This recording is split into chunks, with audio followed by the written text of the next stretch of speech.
What's going on? It's your boy Sermon, thesermonsdomain.com. D-Reese, the Marsuvia Empire. Yes, welcome once again to another album review. Today we're going to be talking about Nicki Minaj's The Pinkprint. Right off the bat, this album took, a while to finally drop. It felt like it took the entire year. Nicki was putting out singles every couple months, and none of them were really hitting on the charts as, you'd expect. Like, it didn't have the impact of like a Starships, but I still feel like she dropped some solid singles. And like now that the album is actually out, I appreciate the singles a little more, like Pills and Potions. It fits more into the context of the album. And I just feel like it took a while, but I like the fact that she didn't announce like a date and then it got pushed back and pushed back and pushed back. She literally kept everybody in suspense until almost the end of the year. I like the marketing surrounding the album, and I like all the lead up that she did, like the verse that she dropped on the Chirac joint, also the verse that she did to the No Flex Zone. But I think that personally, those are stronger than the performances on the album themselves. Although she doesn't have any bad verses, my only issue comes in the hooks on the album. I don't like that, and I didn't like the intro either. And I know you and I were discussing before, you're saying you like the honesty, just even the intro. Yeah, the honesty in the intro is great just because, it's something that you don't see out of Nicki. It's something that, she hasn't, like when she revealed that she could have had I think it's like... either a miscarriage or an abortion. Well, either or. Yeah, I think it was an abortion because the kid would have been like 14 now, and it's crazy to think about that. And think about like where her life would have been that. She might not be the same person, obviously. You know what I mean? As a lot of people aren't with the kid. I do appreciate that. I appreciate the honesty as a whole. I don't know. I feel like the album was boring to me. Like I was saying to you before, I think it's boring because kind of part of the formula for a good record, a good album are, like replay value. It's replay value, and you get that in the hooks. But with this, you don't necessarily get that in all her hooks. It's like she's she's still trying to be who she was before. Even though she promised a lot of rap on the record, it's still like she's still like in that pop vibe. You know what I mean? Yeah, I get it. It's like she's still singing a lot more. And she's not the greatest. She's not even who Drake is as a singer.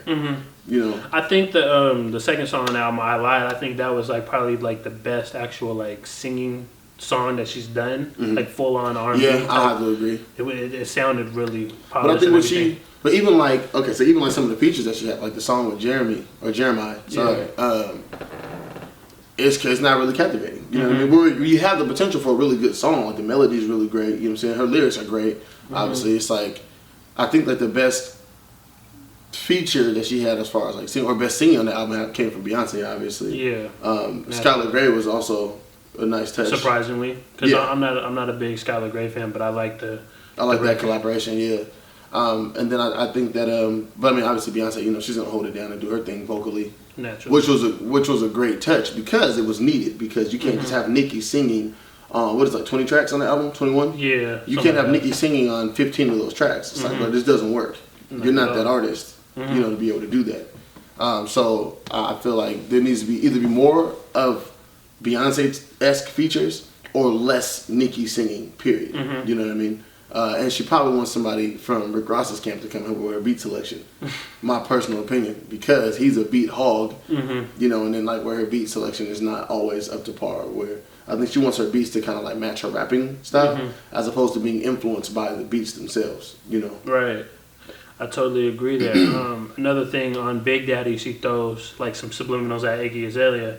And I think it's interesting, like, this whole year, Iggy's been riding high, having all this success, and I don't think that Nicki is going to be second place to Iggy in an overall sense, maybe this year in terms of like, Fancy being a huge record. Absolutely. But as far as like career versus career, I don't think Nicki should feel threatened, but it's interesting that she does kind of feel threatened enough to throw them shots. Enough to acknowledge it. Yeah. Because it's not the first time she's acknowledged it. Exactly. Because it was also, what was that, the BET Awards where she said something major? Yeah.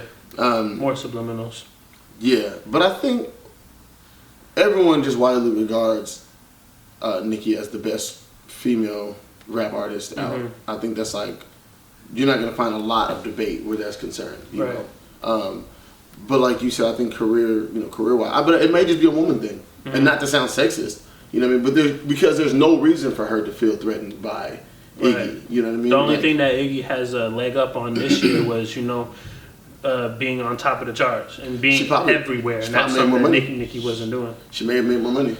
It's possible because of the success of that single, and because of the placements that she has. You know what I mean? Because now, but then you got to look at like Nicki's about to sell probably like 250,000, 300,000 first week, so she could end up making more as far as maybe on the album. And I know Iggy's been doing more shows than her, so because she was prepping the album, right? If Nicki would have thrown in a tour, she would have definitely. But also then you have like the controversy coming up with the Grammys, right? Where like we saw what happened last year with Kendrick and Macklemore, and you could have the same dynamic with Nicki and Iggy, but not just Nicki and Iggy, but like Iggy and every other rap artist. It'll just be like the whole Macklemore situation. In a way, that would be unfortunate because Iggy's not that talented and her music is not that good. I'm not gonna say Macklemore's not talented because he obviously is talented and he does make good music. Yeah, you know what I mean. So I mean, there's that, and what he did as an independent artist also was like tremendous. But at the same time, it's like it's Iggy, bro. Right? She's not as talented. Like, you know what I mean? Like, you can't name anything outside of Fancy or the other. She's 2 tracks out, 2 singles, but other than that, nobody's checking for her music, in my opinion. Right? I'm not. No, I know. Totally agree. Going back to Nicki's album, there's a lot of records on it, and I feel like, and in some aspects, some of the records could definitely be cut because they just don't serve a purpose, or they don't add anything. Yeah, but then there's there's record like a Shanghai, which is kind of like a Chirac 2.0, which same flow. Yeah, just the flow wise, not like actual like lyric wise, but it was still a good record. Yes, it was. And Truffle Butter was not a good record, and that had Wayne and it had Drake on it, and I feel like that was just a wasted studio session. Only because you have Only on the album also, and that's like the direct. They're like opposites, you know what I mean? Like here are 2 songs we're all gonna do together. If we're going to pick the best one, which we should, let's just choose Only and then move on. I love the concept of Only because it's new, and it was like it's something that kind of you need like to address in a way, because there's always been like, from a public perception, there's always kind of been that sexual tension between them all, even though that triangle. You see Nicki and Drake flirting with each other. You hear, Nicki's been having the rumors like her whole career that she's slept with Wayne to get where she's at and all that stuff.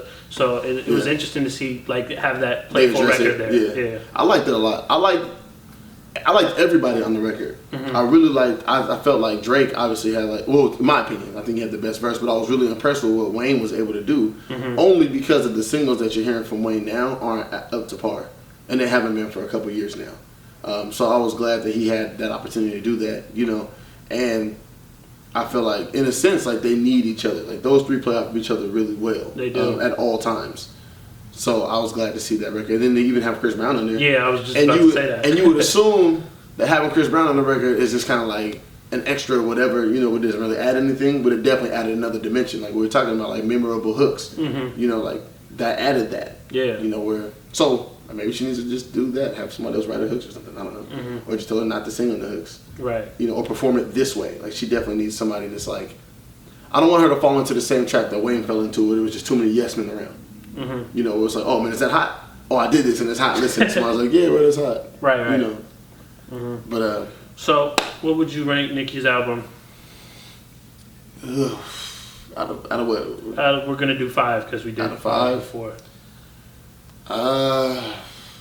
Man, I don't know. I would say I'm gonna go really low on this and say like either a 2.5 or a 3 out of 5. It's definitely, and it's like borderline 3 because I'm not gonna replay it. Like I'll play it Only, and the track with Beyonce on it, and then outside of that, you know what I mean? I just don't. Shanghai maybe once or twice. Yeah, I would give it like a 3.5. Mainly, there's tracks that I definitely cut out when I put it on my iPod, and I'm like, okay, I'm gonna listen to these ones and cut out this one, and I would just damn. You brought up a really interesting point where you said, well, I said initially it's boring to me, and you said, how can it be boring? It has so many different elements to it. Yes. And while a lot of times that can add to an album, I feel like you need to have cohesion, you know. And I don't think that it's cohesive. I think like sequencing. We were talking about sequencing before. I don't think that whoever it is that was there to help sequence the album, or whoever was in charge of that, I don't think they did the best job of doing that, because a lot of albums you find are like really front heavy, and the back just kind of tails off. And I don't think you need 21 tracks to kind of get your message across. Exactly, get you where you need to go. And where before in the industry we were kind of upset when they started making those 10 to 12 track albums. We were like, bro, like because we had become so accustomed to the 15 to 18 to 20 track albums for so long, but now I see the purpose in it. Because, like I said with the Kanye's Graduation album, right? Quality over quantity. Absolutely. And here's a perfect example of that, in my opinion. You know, it's just like, okay, well, you have 21 tracks. Like, you couldn't have whittled that down to 14 maybe? Right. It would have been, like, you look at, like, all the records, and if you cut out, like, some of the ones that just don't feel like they need to be there, and then keep, like it'd be more like a personal album if she would have kept, like, she started off, you know, very personal, and then, you know, there's records later on in the album that are really personal. So if she would have, like, kind of, you know, cut it down maybe like to, you know, 12 tracks or something, it could have been a really, really personal album. And it could have been a really powerful album also. It could have been the statement that she's trying to make about Iggy and all these songs and stuff like that. This could have been the statement. That those 12 to 14 tracks could have been, boom, there you go. Right. And you could have just threw out like the Big Daddy record as like a buzz record. Like, oh, here's something leading up to the album that's not going to be on the album. Right. Like Control. Yeah. That for some reason didn't make the album. For whatever reason didn't make the album. It was like sample clearances. But all right, I'm giving it a 3.5.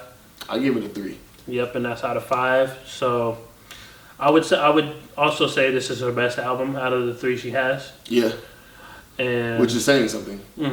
She's improving, getting better. Even the pop side is getting better to me, because I wasn't a fan of Nicki pop. Alright, I just want to thank everybody for watching. Like the video on YouTube, subscribe to the channel. Please do. Follow us on Twitter at Sermons Domain. At Evil Marsupials. Once again, thank you for watching.